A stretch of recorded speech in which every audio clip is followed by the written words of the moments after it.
Ito, meron sila mga 50 cents. So, yan, yung mga pabango nila. $1 each lang. 3 for $1. So, mas mura talaga dito, no? 10 for $10. Hello guys! Good morning! It's our day 2 dito sa Singapore. And for today, pupunta tayo sa Madame Tussauds. Tapos lang namin mag-breakfast sa hostel na nirent namin. Yung pwedeng sakyan papunta sa Madame Tussauds or yung Sentosa Island kapag dito kayo galing sa Chinatown. Specifically, if sa hostel namin, 61, 166, 80, and 145. Dito na tayo sasakay. Let's go. And then, so ganun lang. GoTime lang yung gamit ko. Pero pwede ring GCash. Basta meron kayo nitong Visa na tag sa card nyo. Pwede nyo siyang gamitin. Pwede rin siguro yung mga credit card dito or debit cards na iba. Like yung mga common na bank sa atin. As long as Visa siya. Pero I think meron pang ibang mga check ko kung yung Mastercard is pwede din. So yan. Start na tayo ng biyahe. I think ano to, mga 30 minutes.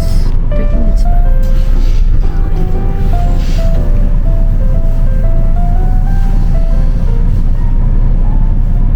13 minutes. So, bali 9 stops lang siya.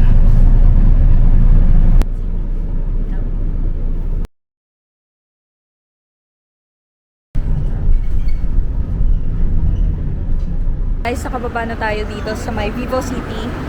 Diyan naman tayo papasok para makapunta doon sa mismo Sentosa Island. Sana. Ayan, makikita nyo, meron din namang nakaturo kung saan papunta. Tapos, kung hindi pa kayo nakabili ng ticket para sa mga attractions, dito yung booth niya. Bali, sa side na to, makikita nyo yung booth. And then, sa kabila nun is yung mismong sakayan na ng Sentosa Express. Yung Sentosa Express.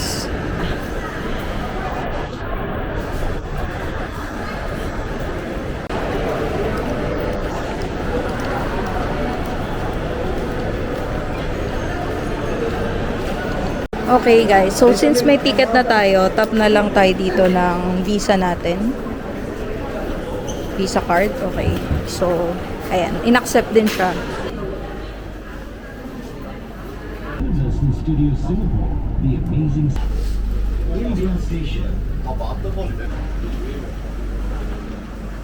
Pagbaba natin ng Imbiya Station na train to Sentosa Island. Dito naman yung mga pwede nyong puntahan dito sa Imbiya Station, yung Flower Hill, Madame Tussauds, Adventure Park, 4D Adventure, yung cable car, Skyline Luge, Sky Helix, tsaka yung Nature Discovery.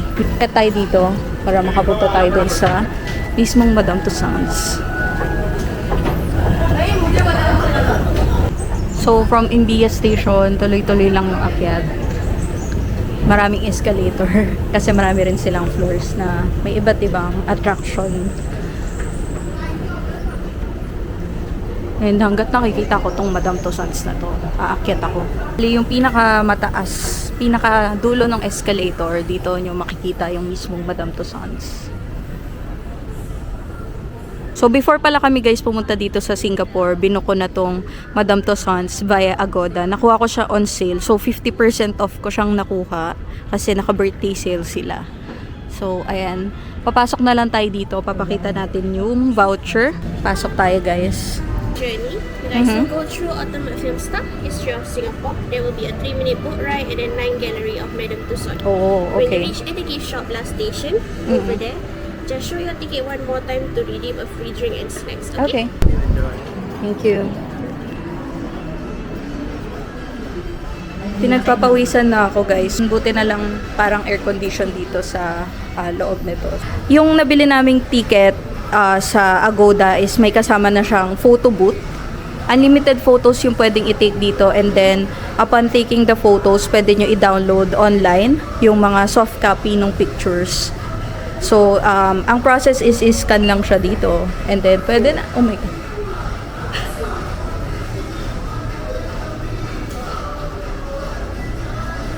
Ganun. Pictures niya. Okay. Oh, what's that? Grabe, pawis na po agad.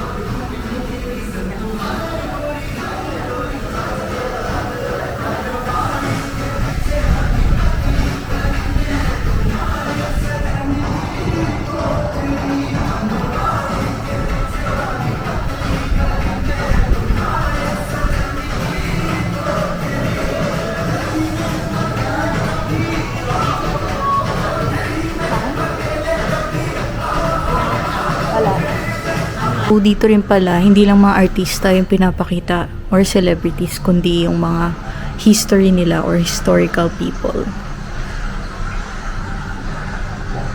Tulad niyan. Strike a pose in history. Dress up. So, may mga area pala dito. Pag pumasok kayo na, pwede kayo mag-dress up and maging katulad nila yung outfit. Di ko alam kung para saan siya. Tingnan natin. Hello? Hello? Who are you? Welcome. I am Sir Stamford Raffles. Please continue with your inquiry. I am Sir Stamford Raffles, the founder of Singapore. Oh. Pwede ka ba guys?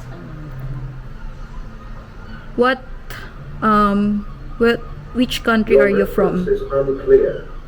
Please clarify your question. Whi- Kindly specify your query.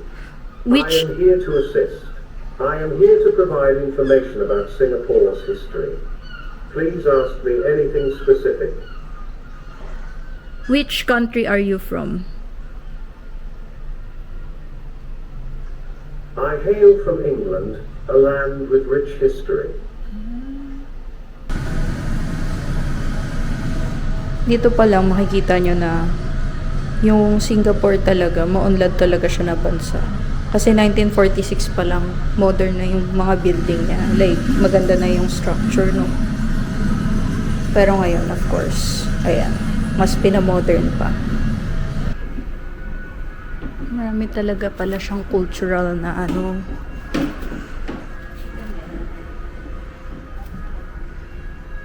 Lord, 买奶茶哇，买奶茶哇。 Sir, don't get mad. I'm just reading. Don't make me angry. 加格亨等波。 Okay, alis na.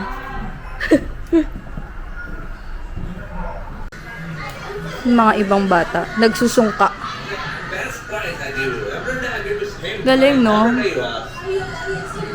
Makikita nyo rin talaga na ano, hindi masyadong nag-iiba yung history ng mga Asian countries. Siyempre, Southeast Asian. Same with us na nasakop din tayo ng European country. Sila naman is England yung nakadiscover sa or nag-build sa Singapore. Ito naman yung cinematic history ng Singapore. So, Jubilee Theater 1929 pa lang meron na silang theater. Ganyan. Wow, pwede ka pa tumabi dito kay sir.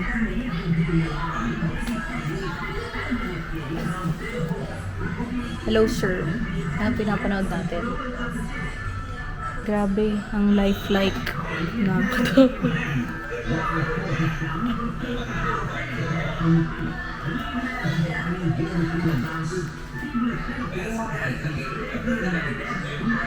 Ang galing, no? So, before kaya, nung nag-start sila, ganito na yung mga upuan. Parang ganito rin yung upuan sa SM. So, from 1945 to 1965, nasakop din pala sila ng Japanese. So, marami talagang pagkakapareho yung history nila, no, sa atin. Kasi nga, same tayo na nandito sa Southeast Asia. Pero sana all, umunlad. Hopefully. Ito naman is yung old parliament building nila, tsaka yung city hall na area. Kahit modernize na sila, nag-stick pa din sila dun sa mga dating location ng mga historic spot nila. Like yung Old Parliament House. Nandun pa din siya. Malapit sa City Hall, no? And mukhang yung structure is same pa din. Na-maintain siya. Oh, and dito rin pala sa municipal building, nag-sign ng surrender yung Japan. And nagkaroon sila ng first prime minister noong 1959. So yung 1965, yan pala talaga yung naging independent na sila. Hindi na rin sila bumalik sa occupation ng England since hindi sila na-protect from yung pagsakop nga ng Japanese. Tapos from there, ito na yung naging modern Singapore na kilala natin ngayon, and very progressive na country, first world country dito sa Southeast Asia. Then, punta na tayo dito sa Spirit of Singapore boat ride. Included to dito sa ticket na na-purchase natin. Just the two of you. Yeah, just the two of us. This is the second row. Second row. Second row. If you agree with this right, just remain seated. Alright.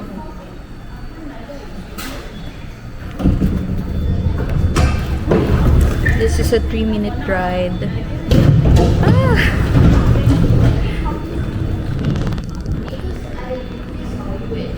Horror ba to? Hindi natin ito. May music. Wait lang.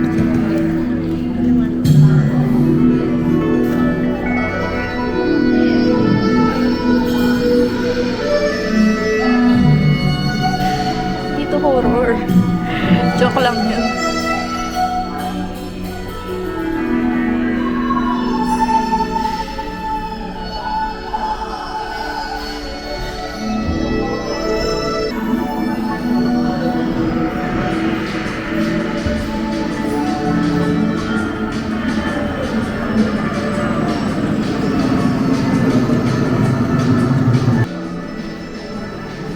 So, yung first part, guys, is yung iconic spots ng Singapore sa bandang harbor front. Ito naman, I think, is Chinatown. Ayun na yun siya.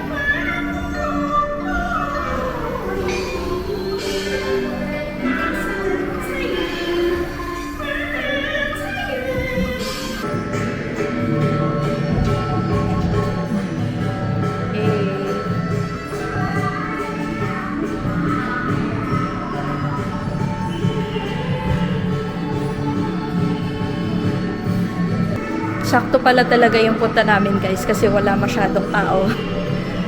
Kasi alam ko pagka yung mga regular hours nila or past 12 is mas marami ng tao dito. Yan, tuloy lang tayo. Nandito na tayo sa part ng mga artists na iconic. Like ito si Marilyn Monroe. Yan, tama ako. Marilyn Monroe.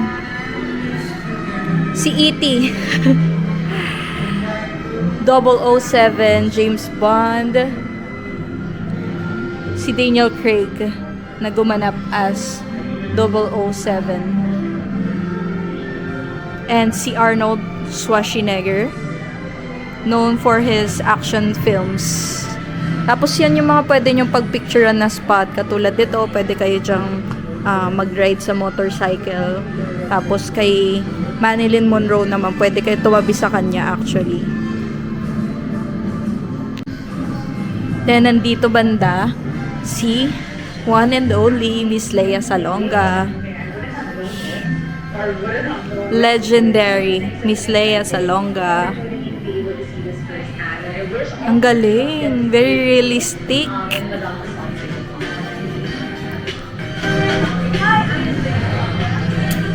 Miss Lea Salonga, Pinay, sobrang fine. Dito naman yung mga pop star. Say you're sorry, but it's too late now. Diba? Dua Lipa.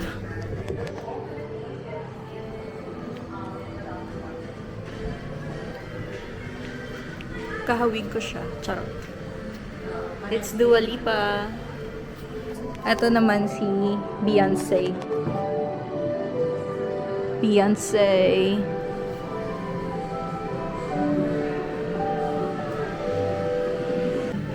Katy Perry, and then dito naman si Harry Styles.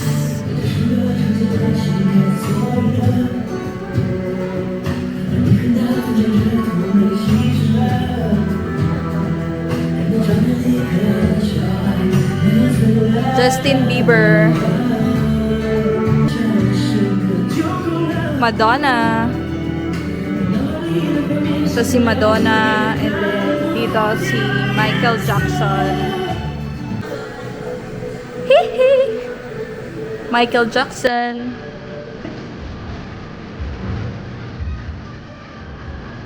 Korean artists, no? Sorry guys, hindi ako mahilig sa mga Korean, pero pwede rin kayo ditong mag-picture.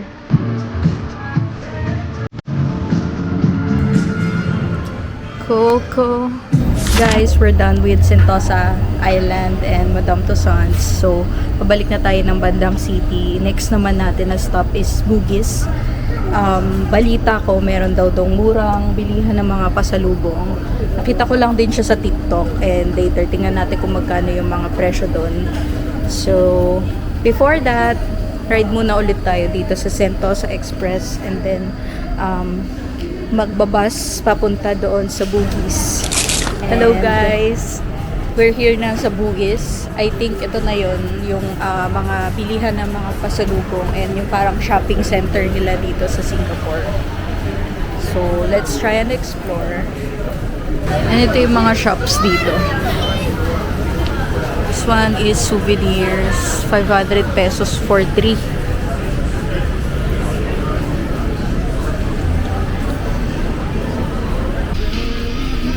Relieve dizziness and nasal decongestant. $12.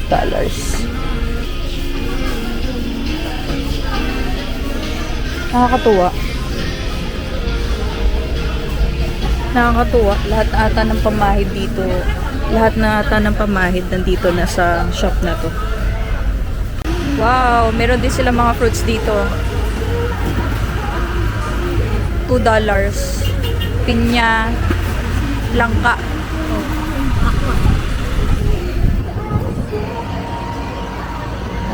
Ito yung durian. Ayan yung mga price.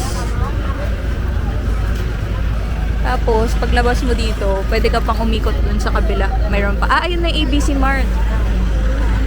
Parang pala yung daliri ko. 345. $2. Mura na. Ayun pa pa. Red naman. Lan, sarap. Mamaya bili tayo, oo. Ang dami pa, oh. Oo. Parang yung mga fruits na mahal sa atin, mura dito. Kasi tingnan mo yung ano, yung dragon fruit, $1 lang. Eh, magkano yan sa atin? Nice. Punta naman tayo dito muna sa ABC Mart. Ito yung nakikita namin sa TikTok eh. So, andito na tayo sa may ABC Mart. Ito yung mga prices nila. Yung mga Ferrero, 1.95. So, parang pag kinonvert mo siya, less than 200 pesos. Meron din sila mga perfume for $1.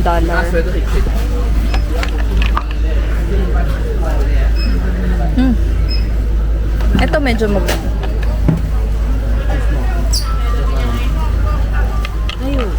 Diba? Eh, ito bango. So, yan yung mga pabango nila. $1 each lang. Tapos, bago kayo bumili, pwede nyo siyang amuyin. I-test para alam nyo, amoy. Diba?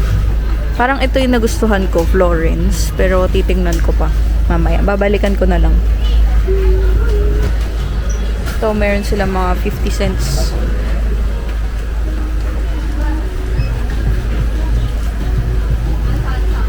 Mga 50 cents lang. So, pag kinonvert nyo, more than 20 pesos lang.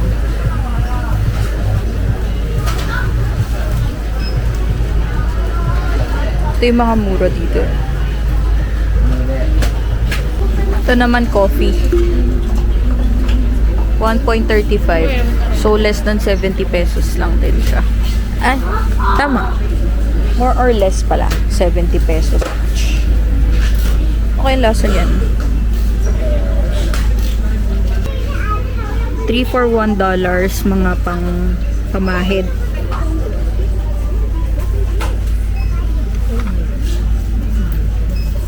Siguro, kukuha na lang din ako nito. Kasi $1 lang naman siya. Pain balm. Ito para sa pain. $1. Meron din siya dito para sa colds. $1 din. Ito, parang for relief of headache, black nose, etc. Ito parang yung maramihan.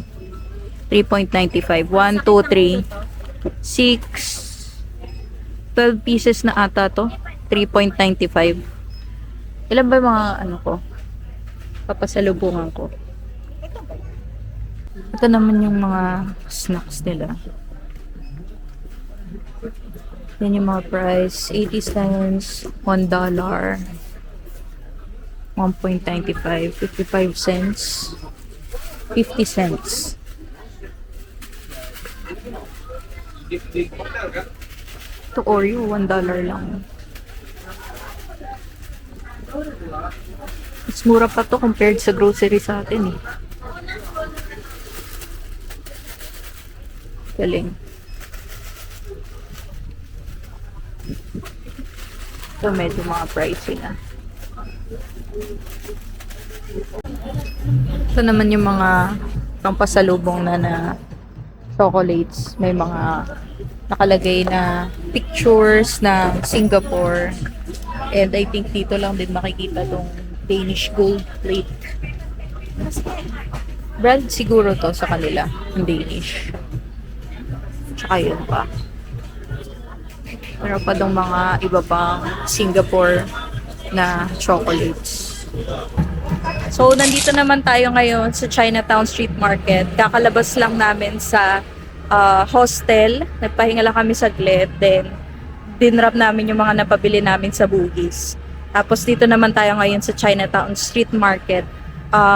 Alam ko, mas mura daw yung souvenirs dito. So, tignan natin kung magkano siya compared doon sa Bugis. Hopefully, mas mura nga kasi di kami bumili ng souvenir doon.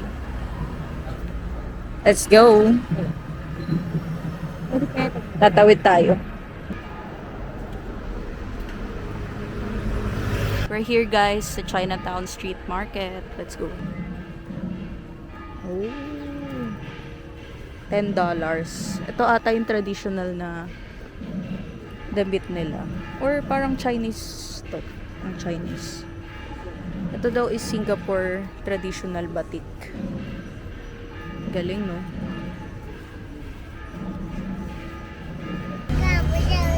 Ito naman mga ano, parang Lucky Charms na pinto.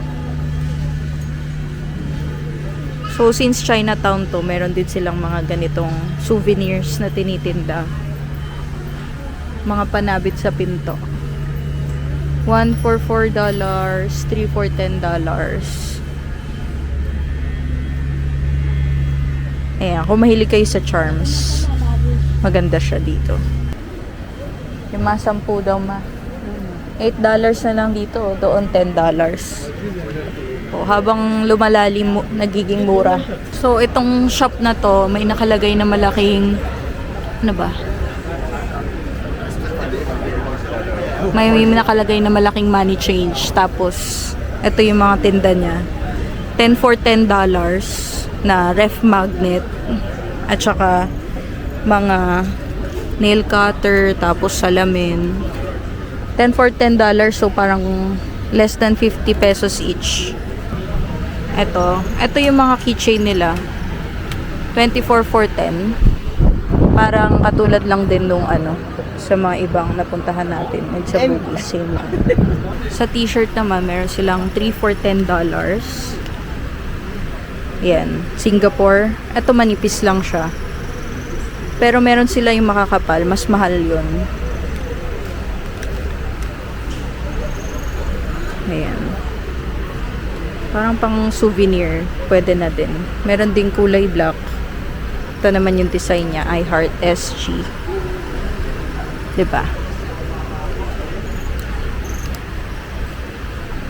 I'm lost in Singapore. Diba? Ang cute. Mura na siya. 3 for $10. So, parang 500 pesos tatlo na, no? 70 po. Mura na.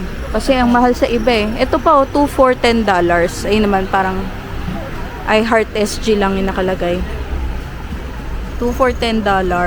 I Heart SG. Ito pa. Ito mga parang mas cute yung design nila. 2 for $10. Oo. So, mas mura talaga dito no sa sa Chinatown compared dun sa Bugis. Pero kakaiba din naman yung tela nila dun. 'Di ba? Makapal din yung tela nila. Ito meron ding mga t-shirt pa dito. Hindi ko lang alam yung price. Ito yung mahal. 19.9. Ito yung parang katulad siguro dun sa Bugis.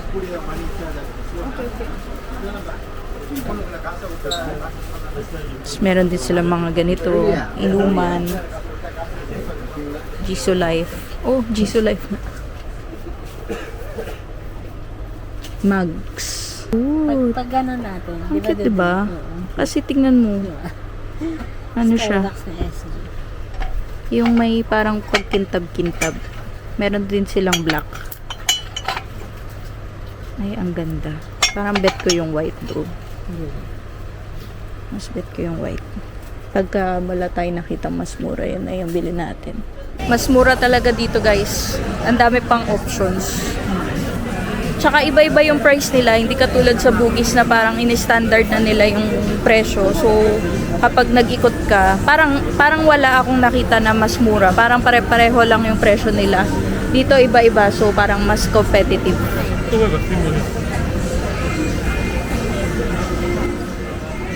Ayan, meron pa dito the gift shop. Tingnan ko din yung price dito. Pocket mirror, $1 each lang. Ang gaganda pa. 1 for $1, 5 for $10. Parang mas lumalalim ka talaga dito, mas nagiging mura. Ito, ang ganda oh. 1 for $12. Ang cute. Very aesthetic. Diba? Mas marami talagang options dito. So, tama nga.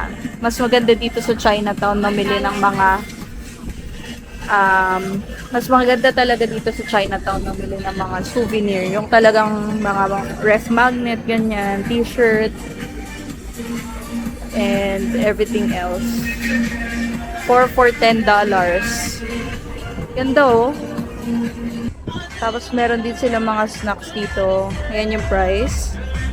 Durian milk chocolate, durian dark chocolate.